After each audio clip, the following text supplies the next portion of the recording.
आज के वीडियो में बात होगी साथियों, कार्य योजना कैसे बनाएं या लक्ष्य निर्धारण करने से पहले किन किन बातों का हमको ध्यान रखना चाहिए ताकि हमको लक्ष्य प्राप्ति हो सके। आइए देखते हैं।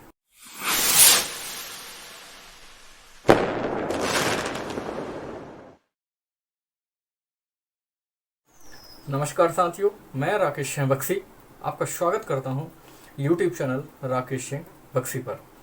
जैसा मैंने पहले बताया कि आज चर्चा होगी कि कार्य योजना या कोई भी लक्ष्य निर्धारित करते हैं तो उसके लिए जो कार्य योजना बनाई जानी चाहिए, किन किन बातों का ध्यान रखना चाहिए। तो सबसे पहले उसमें अपने बल, उस सामर्थ्य का अपन को अनुमान लगा लेना चाहिए। उसमें जो दूसरी बात आती है वो होती है आपकी रुचि, उस कार्य में रुचि कितनी है। तीसरी बात होती है कि आपके पास उपलब्ध संसाधन क्या क्या है।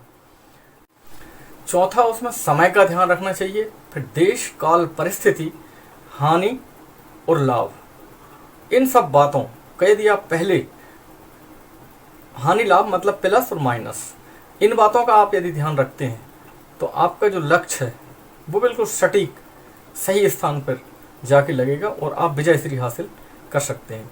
तो सबसे पहले बल के बारे में करें तो बल का अनुमान यदि या आपके सामर्थ्य जो है उसका अनुमान आपको लगाना है कि जो आप लक्ष्य निर्धारित कर रहे हैं या जो कार्य करने जा रहे हैं उसकी जो पृष्ठभूमि है वो बनानी है। तो सबसे पहले वो हमको अपने घर से शुरू करना चाहिए।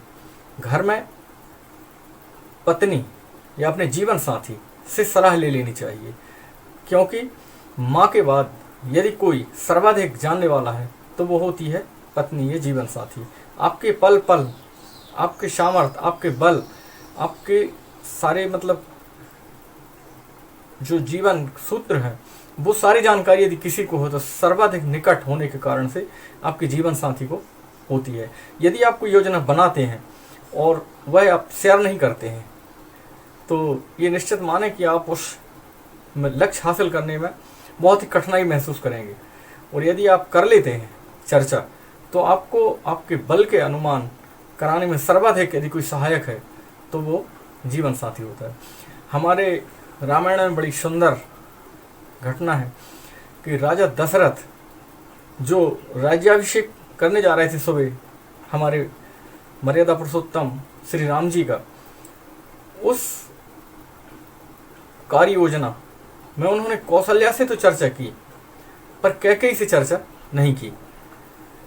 तो इस कारण से जब कैकेयी को ये जानकारी किसी दूसरे के माध्यम से या मंथरा के माध्यम से मिली तो कैकेयी एक विषाद में पड़ गई और वो उनकी बातों में आ गई। तो ये बहुत ही आवश्यक होता है। ये इधर चूक होती हर इंसान से होती साथियों। क्या होता है, जिसको ज़्यादा स्नेह करते हैं, जिसको चाहते हैं, उसे ये सोच के रखते हैं कि ये तो हमारे हैं, इनसे ना भी बताएं ना भी पूछें तब भी चलेगा। यही एक भूल हो जाती है।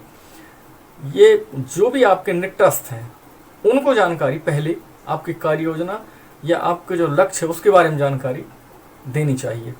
यदि वो तीसरे के माध्यम से जब उनको जानकारी मिलती है तो बहुत ही बुरा लगता है और महसूस होता है। यही कारण था कि कैकेयी रुष्ट हो गई और राजा दशरथ जो लक्ष्य निर्धारित किए थे राजा राम को राजा बनाने का, वो विध्वंस हो गया और यहाँ तक कि दशरथ जी का मरण भी हो गया।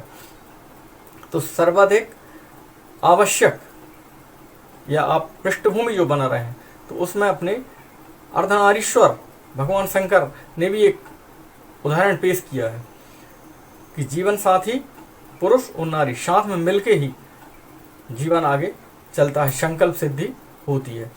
तो पहला ये हो गया। दूसरा पृष्ठभूमि या सलाहकार जो है वो भाई होता है अपना। भाई से यदि सलाह ले ली है आपने तो निश्चित मानिए कि आपका लक्ष्य बहुत ही निकट है। और तीसरा जो सलाह लेने के लिए सबसे उपयुक्त पात्र होता है वो होता है निकटस्थ दोस्त। यदि इन तीनों से आपने परामर्श कर लिया है तो आप निश्चित मानिए कि आपके बल, सामर्थ्य और का जो अनुमान है वो सही लगाया होगा आपने और आप अपने कार्य में सफल होंगे। मान लीजिए आप एक योजना बना रहे हैं कि अमरनाथ भगवान भोलेनाथ के दर्शन करने हमको जाना है, तो आपकी रुचि कितनी है इस यात्रा को लेके, इसका ध्यान भी जरूर रखना चाहिए। यदि आपकी अत्यधिक रुचि है तो निश्चित तौर पे आपको ये योजना बनानी चाहिए। बल का आप अनुमान लगा लेंगे, उसके बाद ये योजना बनाई, फिर आप अपनी पृष्ठभूमि को अपने साथियों से समझ लेंगे। उसके बाद उपलब्ध संसाधन का ध्यान रखेंगे आप। तो संसाधनों में क्या आपके पास रेल यात्रा का रिजर्वेशन उपलब्ध है, उधर जाने के लिए पर्याप्त आर्थिक राशि आपके पास उपलब्ध है, आपके जाने के बाद आपके पीछे जो रह जाएंगे जो लोग, यानी जैसे आपके माता पिता हो सकते हैं, आपके बच्चे हो सकते हैं, या आपके पालतू जानवर हो सकते हैं, क्या इन सब लोगों के बारे में एक पुख्ता आपके पास कोई योजना है, या घर की सुरक्षा के बारे में भी आपको इस योजना में ध्यान रखना होगा। इन 4 बातों को ध्यान में रखते हुए आप आगे अपनी कार्य योजना को बढ़ाएंगे। अब मान लीजिए ये चारों ठीक है, अब आगे बढ़ती है आपकी योजना। तो आगे चल के आपके पास उधर जाने पर ठंड बहुत होती है अमरनाथ दर्शन करने में, तो क्या आपके पास गर्म वस्त्र भी हैं, भोजन की सारी व्यवस्था, उधर रुकने की व्यवस्था है, ये सारी चीज़ें ध्यान में रखते हुए जब आप आगे जाएंगे तो आपकी यात्रा मंगलमय होगी। इसके बाद आता है देश काल परिस्थिति का ध्यान रखना। तो उधर जहाँ आप जा रहे हैं, क्या उधर माहौल जो है वो नॉर्मल है, क्या उधर बारिश अधिक तो नहीं हो रही है, या उधर कपाट खुले हुए हैं अमरनाथ गुफा के, इन सारी चीज़ों का भी आपको आकलन कर लेना चाहिए। अब इसके बाद लास्ट आता है प्लस माइनस देखने का। तो पहले माइनस देख लेनी चाहिए, क्या आप जा रहे हैं तो आपको अतिरिक्त आर्थिक बोझ जो पड़ेगा, क्या उसको सहन करने की आपकी आर्थिक हालत मंजूरी देती है। यदि ये प्लस में है, हाँ आर्थिक हालत आपकी सही है, तो आप जाने का तय कर सकते हैं। दूसरा, आप जब चले जाएंगे तो जो मैंने बताया 4 जो आपसे आश्रित लोग हैं, आपके घर के बड़े बुजुर्ग, बच्चे, घर की सुरक्षा और पालतू जानवर, इन सब के बारे में व्यवस्था है तो आप ओके कर सकते हैं। फिर आपके जो सरकारी कामकाज करते हैं या जो आप काम करते हैं उसमें व्यवधान आएगा, तो उसके लिए भी आपने कुछ व्यवस्था बना रखी है क्या, यदि वो भी क्लियर है तब आप जा सकते हैं। अब इसके प्लस पे जाएं हम, तो आपका मनोरंजन होगा, आपका मन हल्का हो जाएगा, आप घूम फिर के आएंगे, आपकी कार्य में रुचि बढ़ जाएगी। देर या तीर्थाटन करने से बहुत ही पॉजिटिव एनर्जी हमारे शरीर में इकट्ठी हो जाती है, जो हमारे कार्य करने की क्षमता को बढ़ाता है। इसी प्रकार से किसी भी उद्देश्य की यदि आप कोई लक्ष्य बनाते हैं तो उसके सारे प्लस माइनस, या पहले के मैंने कहा बल का अनुमान, फिर हमारी रुचि, फिर उपलब्ध संसाधन, इसके साथ समय, देश काल परिस्थिति और प्लस और माइनस, इन सारी चीज़ों का जब आप विचार कर लेंगे तो आप ये मान के चलें कि आपकी कार्य योजना जो है बहुत ही अच्छी बनी है और आपका लक्ष्य हासिल आपको होगा।